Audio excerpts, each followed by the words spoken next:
Rail एक ऐसा माध्यम है जो निम्न मध्यम उच्च सभी वर्ग के लिए सबसे ज्यादा जरूरत वाला और सबसे ज्यादा सुविधाजनक सफर होता है।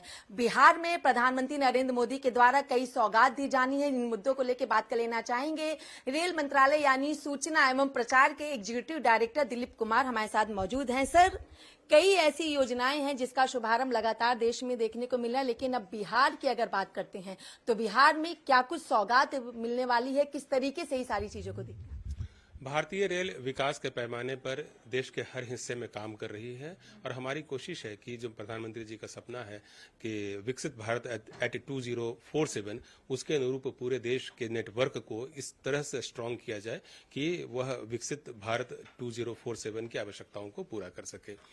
अमृत भारत ट्रेन, वंदे भारत एक्सप्रेस और नमो भारत रैपिड रेल यह विकास की इसी त्रिवेणी का हिस्सा है। बिहार से चलने वाली यह दूसरी अमृत भारत एक्सप्रेस है। इससे पहले जो पहली अमृत भारत एक्सप्रेस थी उसका परिचालन दरभंगा से आनंद विहार टर्मिनल के बीच में किया गया था, जो भाया अयोध्या अभी भी चल रही है। देश की दूसरी वंदे भारत एक्सप्रेस जो है बंगाल के मालदा टाउन से बेंगलुरु के बीच में चलाई गई थी। तो यह देश की तीसरी अमृत भारत ट्रेन है जिसकी रफ्तार 130 किलोमीटर प्रति घंटे है।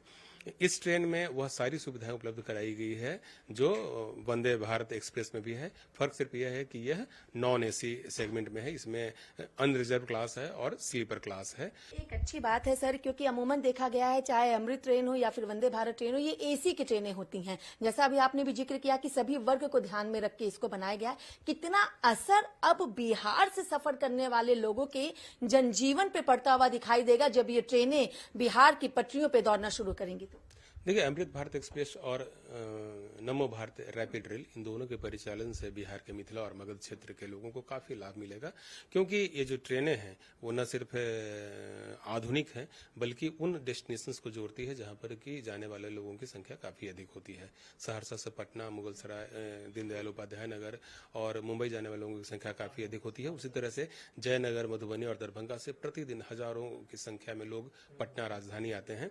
तो इन दोनों ट्रेनों के परिचालन से उन सब की जरूरतों की पूर्ति होगी। चलिए, बहुत बहुत शुक्रिया। हमने बात की दिलीप कुमार जी से, जो कि एग्जीक्यूटिव डायरेक्टर हैं सूचना और प्रचार के रेल मंत्रालय की तरफ से। तो अब देखना होगा कि आने वाले दिनों में क्या कुछ सौगात देशवासियों को देखने को मिलती है। वीडियो जर्नलिस्ट सत्येंद्र के साथ में कंचन अरोड़ा, दिल्ली, हिंद खबर।